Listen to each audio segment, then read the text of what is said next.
so I die. So what? I mean, it's going to happen anyway. More fatalistic. Yeah. So, so what did you and your wife do here during the day? What's that? What did you and your wife do after you moved Oh, here? she was just basically taking care of things around the house.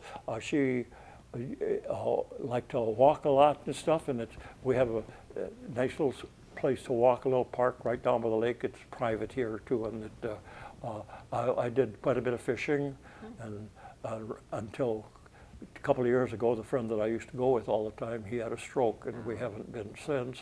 But and now I'm not sure if I could make it. My canoe's laying out there that I haven't used that for a while either. But that's part of growing up. That I just know I got to slow down.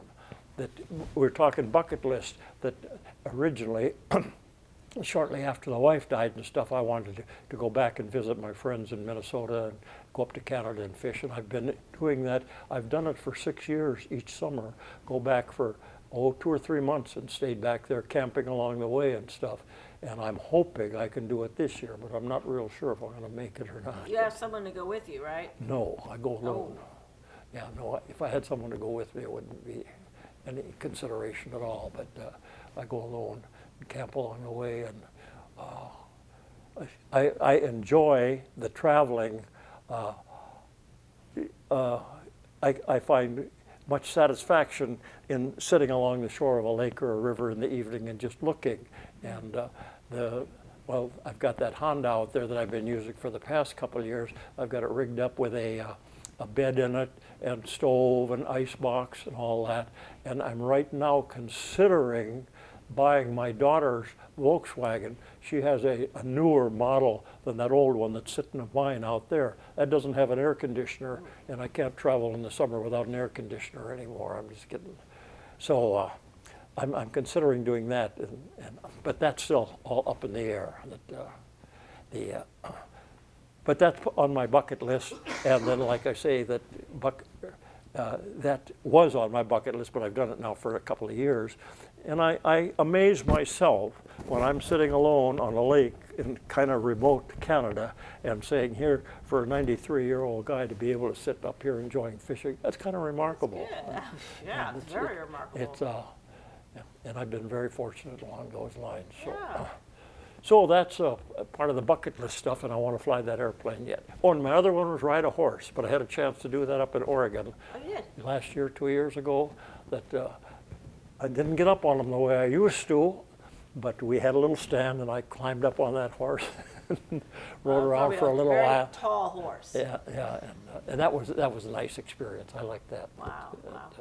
Well, did you have any other hobbies besides fishing when you were living? I'm sorry? Did you have any other hobbies and things besides fishing? Oh, I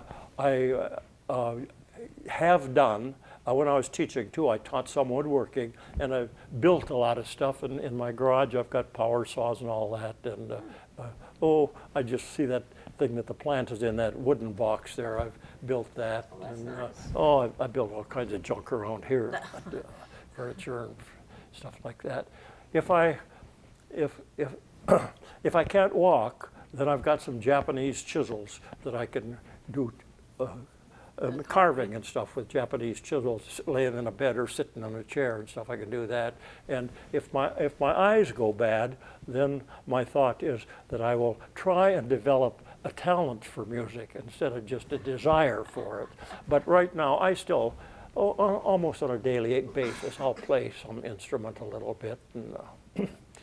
But I figured if I ever go blind, I might, maybe it'll come to me then. I don't know. But it's and my hearing is not good either, as you're well observed. And so therefore, the quality of music that I hear is not good, and I have a problem with that. As long as you enjoy doing it. Yes, yeah, I'm fortunate there that I can, and feel well enough to do it stuff most of the time. Like right now here talking with you, I'm in absolutely no discomfort. I feel I don't have full control. I hope I'm not spitting at you and stuff, but I feel sometimes things don't go right here, and as long as I'm sitting and not trying to walk, my legs don't give me any problem. And even when I try to walk, they don't hurt, fortunately. Right. That they don't respond, but they don't hurt. I'm working on that with doctors and trying to figure out what's wrong. Nobody knows, so old age, I guess. But, what else you got? Oh, Don, anything else before we do the tour? And We can go ahead and start on the tour here. Is it okay if I?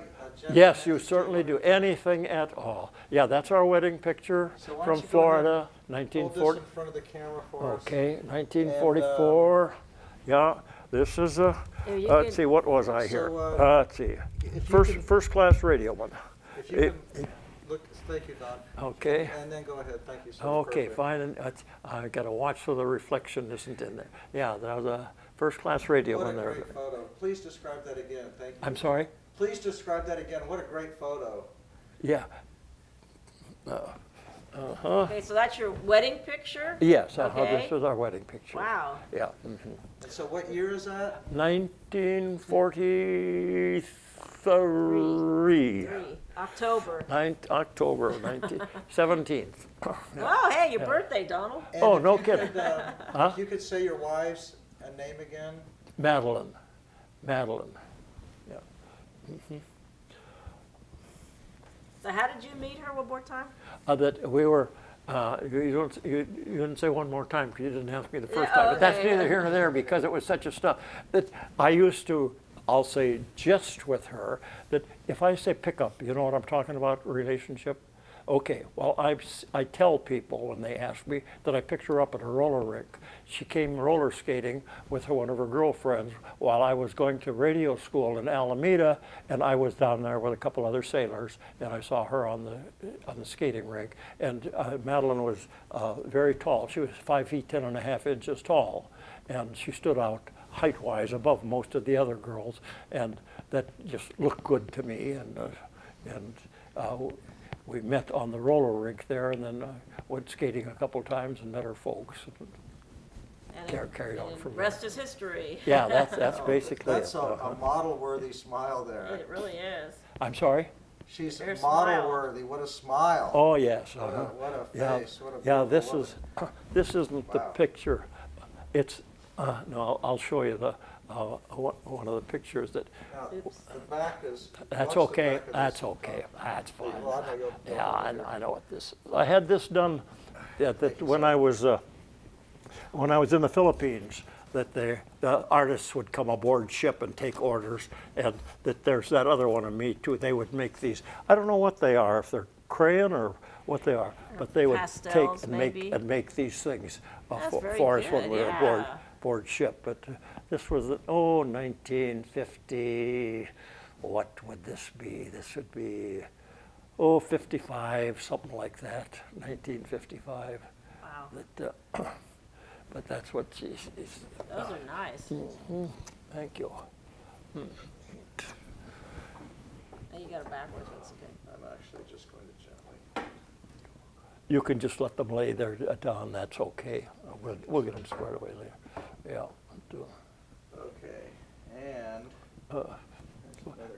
Okay. Well, this was taken just about Newfoundland time, late 50s. That's my daughter Carol in the center, where she's I guess just.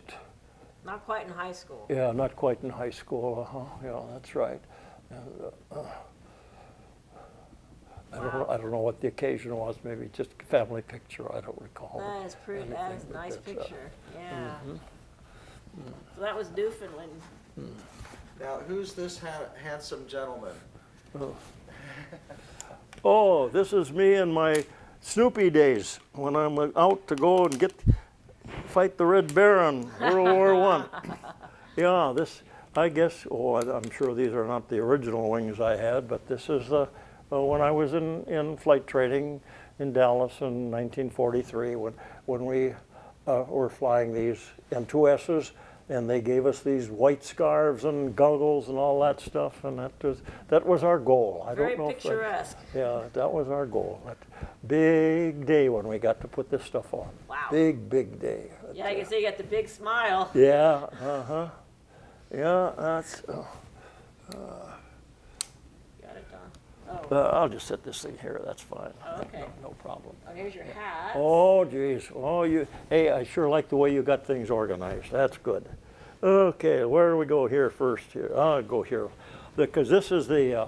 It's got a show here. This is the squadron that I was in, VP-12, and that they are the original Black Cats. That when we went down, the term originated because of the missions that we flew, and the planes were all painted completely black at that time. In theory, the enemy couldn't see them as well at night, and I'm told that there were times that they feel they didn't get shot at because even if the searchlight would hit the plane, and if there were no clouds right up above, that it would outline it, that the black, that didn't show that well against the night sky, and they couldn't see it.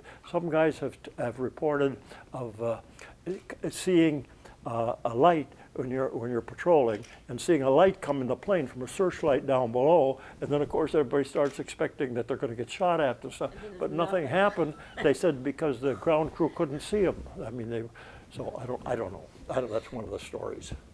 And then let's see. Then this is that I just picked it up in Hawaii this time. That it's for the 75th anniversary of Pearl Harbor. That. Rather momentous period out there, that it was a very, very rewarding experience. I certainly am pleased to have made it. Well, let's take a second, Don, and talk about December 7th, 2016. How'd your time go out there? And also, I guess you've taken some other flights of valor. Tell us about your activities recently with the veterans organizations. Very please. good. Okay, I'll see what I can do there. Well, the way that I've been aware of the, excuse me, of the, what do they call it, going back to Washington, this group, honor flight. I've been aware of that for a few years. I was on their list, and then I didn't hear anything for a long time. And then a couple of years ago, I called them again and got assigned to the group that works out of San Jose down here. And they set me up, and my grandson and I were able to, not this last September, year ago September, went back to Washington on one of their trips. I was very, very impressed with the whole way they had it set up. I had not been to Washington for quite a few years, and a lot of new things there. The Air Force Memorial, and of course the Mount Suribachi thing, and the one that impressed me the most of the new World War II Memorial, I'd never seen either, but to me the very impressive one